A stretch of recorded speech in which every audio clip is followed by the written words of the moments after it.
Abrimos este ciclo de salud para hablar de dolores de cabeza y especialmente de migraña, la segunda enfermedad más discapacitante en mujeres menores de 50 años. Sus mitos, tratamiento, prevención. Lo hablamos con la doctora Laura Davidov.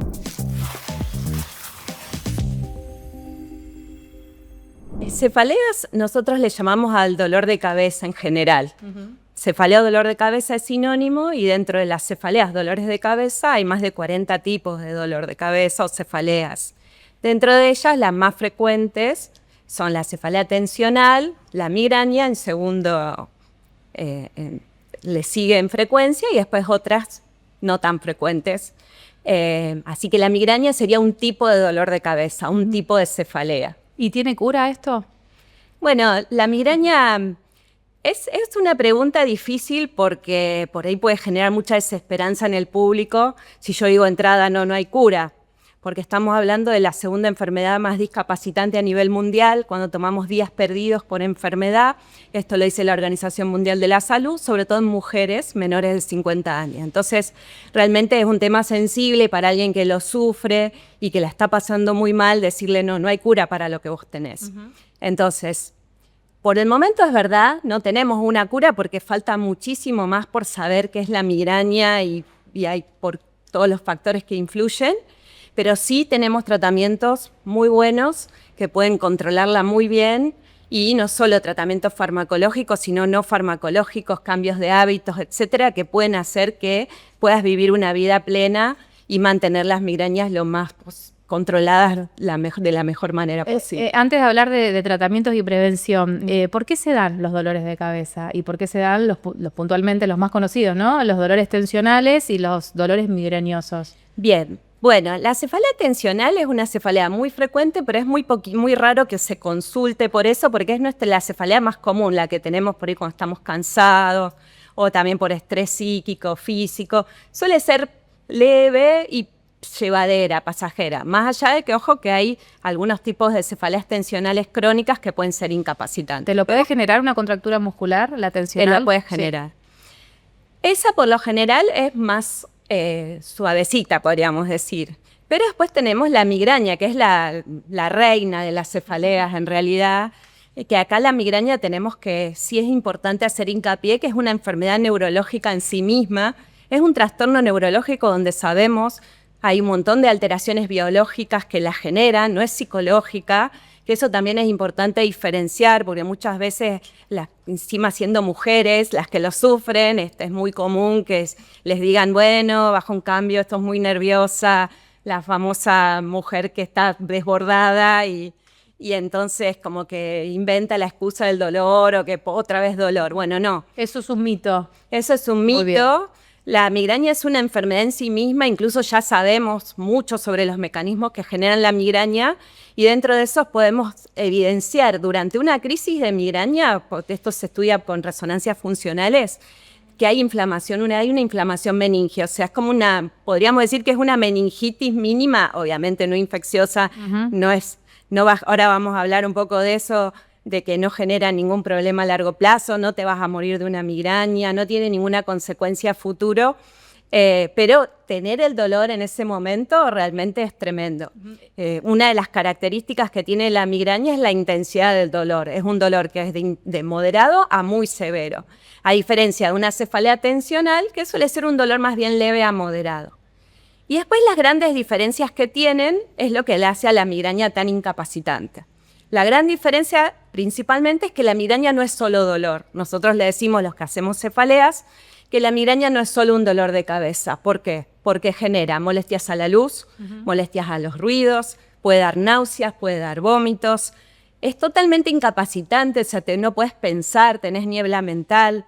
Es realmente un dolor que tenés que dejar de hacer lo que estás haciendo o lo puedes seguir haciendo, pero realmente de una manera como se puede, porque estás muy afectado por el dolor. Doctora, necesitas acostarte en reposo. ¿Y el diagnóstico es por clínica, es decir, por conversación con el médico, o sí hay que hacerse un estudio por imágenes? Bueno, el diagnóstico es clínico, O sea, es con el interrogatorio, con la historia clínica, con el examen físico. Con eso ya podemos hacer el diagnóstico de migraña.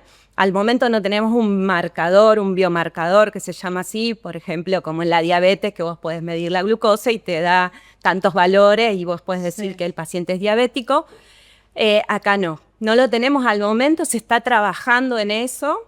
Pero así que el diagnóstico es clínico. Eso no quiere decir que muchas veces pidamos estudios y que sean necesarios pedirlos para descartar otras patologías que pueden simular una migraña. En medicina no todo es matemático, no es gris, entonces en cada paciente individualmente el médico que lo evalúe va a definir si tiene que pedir una imagen o no, o qué otros estudios. ¿Y la imagen es para saber si es migrañoso o si hay entonces otra enfermedad de base? Por lo general lo hacemos para descartar otras enfermedades que puedan llegar a simular una migraña en la sintomatología que tiene. ¿Es hereditario? La migraña, por lo general, es hereditaria, es genética, siempre suele haber algún antecedente en la familia, lo que pasa que a veces puede que esté solapado, que hay distintos grados de migraña, hay migrañas más incapacitantes que otras, que más frecuentes que otras, entonces a veces el antecedente no queda claro, salvo que uno interrogue bien al familiar y a veces, sí, yo tenía antes de menstruar, que me tenía que... Es muy común las abuelas que se ponían la papa en la frente o que se atan con un pañuelo bien fuerte y vos la veías así a oscuras. Mi abuela, me acuerdo, era de esas. Pero sí, es genético por lo general. Hay casos que puede que no, o sea, pero en la mayoría de los casos hay un antecedente en la familia. Y bueno, y eso es importante también remarcar que muchas veces hay una demora no solo en el diagnóstico de migraña, que hay una demora, puede haber de 6 a 7 años. Estamos hablando, por más que hayas ido al médico, porque hay muy poca información en sí sobre lo que es la migraña, incluso en médicos en general. Y no solo una demora diagnóstica, sino porque muchas veces se lo atribuye todo a la cervical, al estrés, a lo tensional y como que no queda bien identificada la migraña en sí misma, que requiere un trabajo, un tratamiento con el paciente que es diferente a los otros. Y después a veces hay demora porque el paciente no consulta. ¿Por qué? Porque tiene su abuela que la tenía, su mamá, tomaban tal medicación, ya saben que se le va a pasar, se acuestan un ratito y siguen. Lo que pasa es que a veces eso se empieza a transformar en que de golpe se dan cuenta que en el mes estuvieron quizá 3, 4 días en la cama sufriendo el dolor y vos decís, pero ¿qué? Y te tomaste lo que tomaba tu abuela o tu mamá y no te funciona. Porque ¿qué pasa? Si no la tratamos a la migraña correctamente y en base a nosotros tenemos en cuenta la frecuencia del dolor en el mes, muchas veces puede que se vaya transformando, haciéndose más frecuente, más incapacitante. ¿Y cuánto sería una migraña normal? ¿Una vez al mes? En realidad migraña normal en sí no es que hay, pero bueno, uno podría decir, nosotros tomamos un parámetro para cuándo vamos a hacer el tratamiento, que el tratamiento puede ser de la crisis o preventivo, que es para tratar de prevenir que no aparezcan las crisis. El parámetro es más o menos 4 crisis al mes, pero después se tiene en cuenta un montón de cosas, porque a lo mejor tenés una crisis al mes, pero es una crisis que es muy intensa, que te tira a la cama, que no podés moverte, que realmente terminás en la urgencia, esa también se trata. O sea, también se consensúa con el paciente, depende del tipo de trabajo que tenga también. Entonces, muchas veces la decisión del tratamiento preventivo, y eso es muy común en migraña, muchas veces el tratamiento se decide en conjunto con el paciente. ¿Qué es lo preventivo? ¿Qué se puede hacer?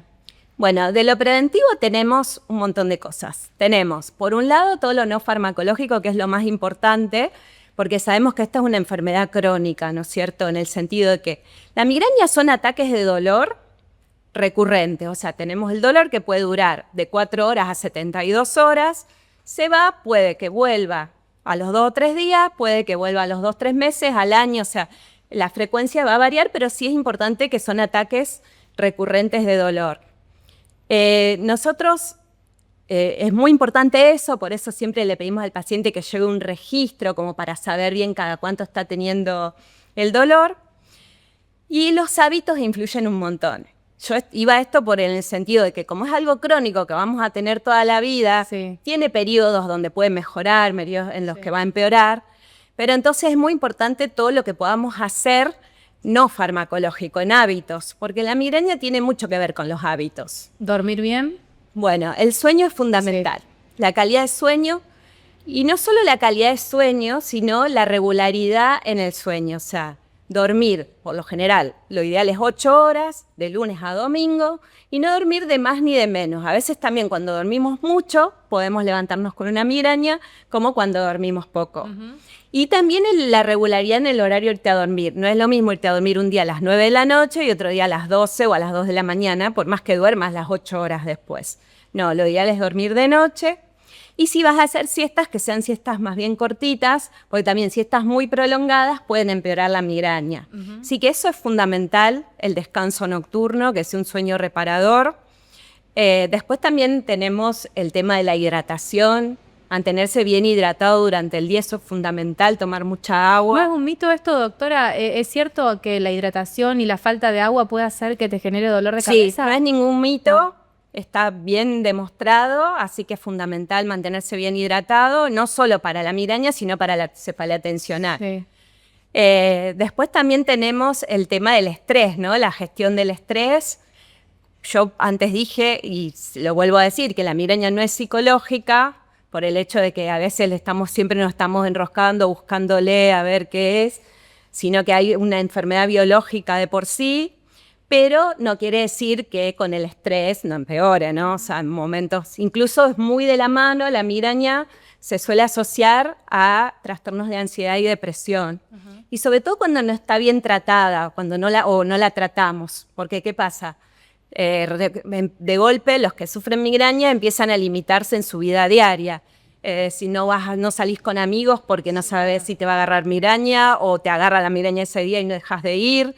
Te pasa en el trabajo, te pasa con tus hijos. Hay estudios hechos de lo que es calidad de vida en migraña, donde se ve que hay muchas personas que por la migraña dejan de tener hijos porque piensan, no, ¿cómo voy a hacer yo para llevar adelante el cuidado de mi hijo si tengo estos dolores, estoy en la cama todo el día? ¿Qué voy a hacer? O dejan de pedirse un ascenso en el trabajo o intentar tener un ascenso en el trabajo o estudiar carreras universitarias o terciarias porque realmente no pueden con la migraña. O sea, eso es importante recalcar el tema de la incapacidad que genera la migraña, que no es solo un dolor de cabeza, entonces por eso es muy importante sobrellevarla y tratarla. Es muy común que se asocie a trastornos de ansiedad y depresión y muchas veces no es la depresión que genera migraña, sino tener tantas migrañas que te empieza a deprimir porque te altera totalmente en tu calidad de vida. Muchos pacientes me dicen, cuando no tengo migraña, dice, me siento bárbaro, quiero hacer de todo, hago de todo. Y cuando tengo migraña quedo totalmente deprimido y porque estoy en la cama y a lo mejor ese día tenías planeado un montón de cosas y no las pudiste hacer. Entonces sí, la gestión del estrés es importante porque es un gatillo de migraña. Algo que quiero aclarar porque a lo mejor después queda... no es que no hay que dejar de tener hijos por migraña, porque es una de las etapas en las que la migraña mejora mucho es en el embarazo. Así que no le tengan miedo al embarazo. Se le llaman las vacaciones de migraña. Por lo menos en el 80% de las pacientes suelen mejorar la migraña en el embarazo. ¿Eso por lo hormonal? Por lo hormonal. En realidad la migraña tiene mucho que ver con lo hormonal. Si vamos a quién la padece más son las mujeres. 3-1 en relación con el varón, lo que no quiere decir que el varón no la sufra y que no la pase mal también. Pero bueno, sí es más frecuente en mujeres y se cree que tiene mucho que ver con el tema hormonal. Sobre todo nuestras fluctuaciones hormonales. Suele empeorar en la menstruación o previo a la menstruación y también con la ovulación. Cuanto más fluctuaciones haya, se cree que es la caída de estrógenos que se produce previo a la menstruación, que es la que gatilla la migraña. El estrógeno sería protector, sobre todo cuando se mantiene estable. En el embarazo, esa estabilidad hormonal que se genera mejora la migraña. Y luego de la menopausia, hay que pasarla primero, lo que es perimenopausia, menopausia reciente puede empeorar un poco la migraña porque empieza a haber mucha irregularidad en la secreción de estrógenos. Una vez que se instala en el tiempo, suele mejorar la migraña también. En él también estamos hablando del 70% de los casos. Hay muchas pacientes que lamentablemente no mejoran en menopausia. Doctora, ahora le pregunto por la medicación, lo no farmacológico, pero algunos mitos o verdades que algo estuvimos diciendo para hacer rápidamente un ping-pong. ¿Hay que aguantar el dolor de cabeza y esperar a que sea insoportable para tomar una medicación? No. Bueno, eso es un tema muy importante. Estuvimos hablando un poco de hábitos. Faltó un hábito que es fundamental, que no quiero que pase porque es imprescindible, que es la actividad física. Ni en exceso, en lo que es en intensidad de alto impacto, pero sí cuanto más hagas en tu día mejor. Sí. Pero con respecto a fármacos, bueno, tenemos tratamientos muy efectivos, muy buenos, y no hay que aguantarse la crisis. Si te aguantas la crisis va a ser peor. A medida que va pasando el tiempo, se va a poner más refractaria y ahí es cuando terminan muchas veces llamando a emergencia o yendo a la guardia para inyectarse o hacerse un tratamiento endovenoso. Así que no hay que esperar y hay que tomar el analgésico, pero tampoco hay que automedicarse. Lo ideal es que el analgésico te lo indique tu médico, que sepa tus antecedentes, tú qué contraindicaciones tenés, cuál es el mejor analgésico. O sea, lo ideal no es tomarse cualquier analgésico porque sí. Porque también tenemos, en realidad, una de las causas más comunes de cefaleas crónicas es la cefalea que se llama por sobreuso de analgésicos, que se ven en las migrañas en pacientes que terminan tomando muchos analgésicos en el mes y ese exceso de analgésicos les genera más migraña. Así que es difícil. Por eso es importante que el médico te indique, pero no hay que esperar porque también hay estudios hechos, hay muchos pacientes que no les gusta tomar fármacos, que es entendible, entonces dicen, no, ya se me va a pasar, se acuestan, se ponen el frío y se vio que sin tanto sobretratar, o sea, tomar muchos analgésicos como no tomarlos, empeora a largo plazo la migraña, puede favorecer la cronificación. Produce acostumbramiento. No es que el analgésico en sí no es que produce acostumbramiento, sino que si tomás muchos en el mes, después te genera más dolor. Anda a dormir y se te va a pasar. Claro, no. Lo ideal es tomar algo. A veces, por eso también no es tan fácil decirlo así en general, porque cada paciente es distinto. Cada migraña es única, eso es importante entender. La migraña es única en cada paciente. Si a tu abuela o a tu tía le funciona tal medicación, no quiere decir que a vos te vaya a funcionar o no sea mejor otra medicación, que eso es importante. O sea, por eso el médico va a individualizar el tratamiento en base a cada paciente. ¿La mujer en premenopausia o menopausia sí o sí va a tener migrañas? No. La que va a tener migraña es la que ya tiene la predisposición genética. Que esta predisposición genética puede que no se manifieste y que se te manifieste en la perimenopausia. Hay muchos que inician la migraña en esa etapa, pero la condición genética la tenés. Lo que no quiere decir que se exprese. Que eso es muy común, ahora se está hablando mucho esto de la epigenética, que es cuando se expresan esos genes o no. Y muchas veces también tiene que ver con hábitos o momentos de la vida, porque hay momentos de mucho estrés, fallecimientos, duelos, mudanzas, separaciones, etcétera, y a veces son un detonante para que ese gen se active y empieces a tener migraña que antes nunca habías tenido. Si tenés migraña, no comas chocolate y no tomes café. ¿Mito o no mito? Bueno, hay uno que es mito. En realidad, no, mito comprobado ahora, se hicieron estudios y se vio que el chocolate en realidad no es gatillo de migraña, así que las libero con el tema del chocolate. Muy bien. En realidad no se pudo identificar ningún gatillo en comida puntual así que se pueda demonizar. Sí el alcohol, bueno, eso no es una buena noticia, el alcohol sí ya sabemos tiene relación directa, y el café en realidad en exceso, o sea, cuando tomas mucho café sí, y no solo a veces cuando tomas mucho café, sino que a veces cuando dejas de tomarlo unos días, por esa abstinencia de cafeína puede venir la migraña. Así que sí. Después, ¿los dolores de cabeza son porque tenés presión alta? ¿Mito o verdad? Bueno, eso puede ser verdad. O sea, hay emergencias hipertensivas que pueden dar dolor de cabeza, así que sí, no. Siempre hay que controlarse la presión, porque bueno, además es un enemigo silencioso, la hipertensión es muy común de ver y que no tenga tratamiento, a la larga sí puede generar un montón de problemas, así que sí. ¿Todo dolor de cabeza o proceso migrañoso esconde un signo de algo más grave? No, la migraña es benigna en ese aspecto, no es benigna, como dije previamente, en calidad de vida, cuando les afecta mucho.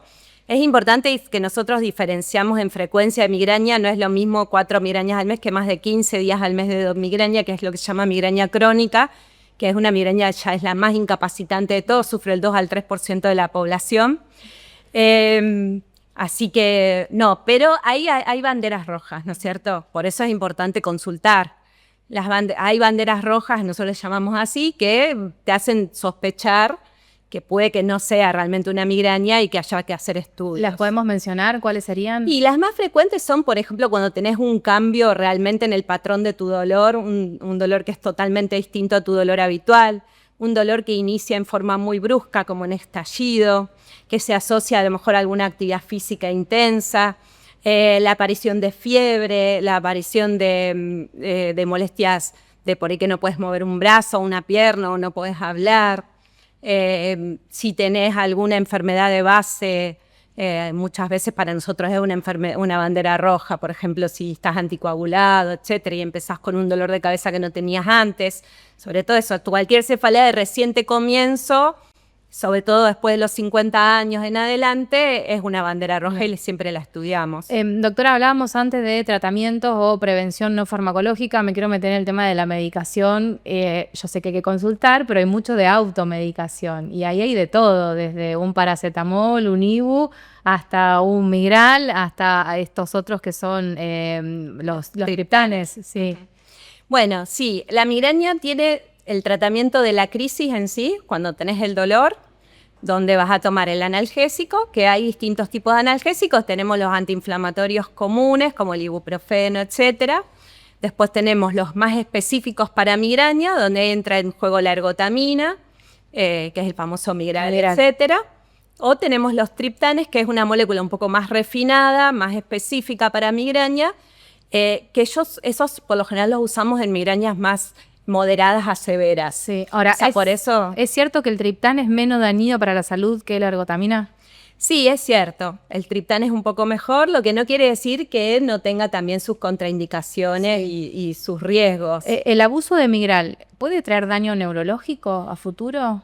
El abuso de Migral depende, es como todo, la dosis hacia el veneno, ¿no es cierto? Pero sí, el abuso de Migral, el principal riesgo que tiene es que va a dar esta cefalea crónica diaria por sobreuso de analgésicos, que le llamamos nosotros así. Y después sí, a la larga puede tener, incluso si depende de la cantidad de ergotamina que estés tomando, sí, te puede traer problemas cardiológicos, problemas de un montón de tipos, que se llama el ergotismo.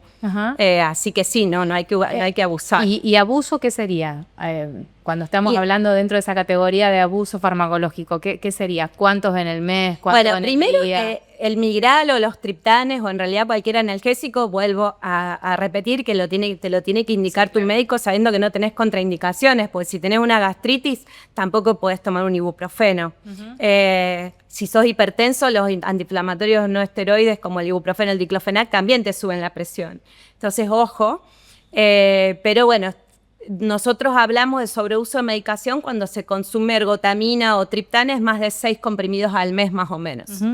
Doctora, ¿y es cierto que la falta de vitamina D, que es tan común en nuestras latitudes y en muchas mujeres, puede estar se puede asociar al dolor de cabeza? No es un factor directo. Sí es importante corregirlo porque se vio en algunos estudios que podría empeorar un poco la migraña, pero no hay una relación tan directa, porque es muy común el déficit y así que no, sí es importante, yo se lo pido a todos los pacientes, la dosamos, hacemos la suplementación si es necesario, pero no es lo más importante en migraña, ¿no? Una pregunta más compleja, ¿qué sería el infarto migrañoso? Y si, algo dijimos ya, pero para que quede claro, si uno tiene mayor riesgo después de una migraña de sufrir un evento cardiovascular. No, en realidad no.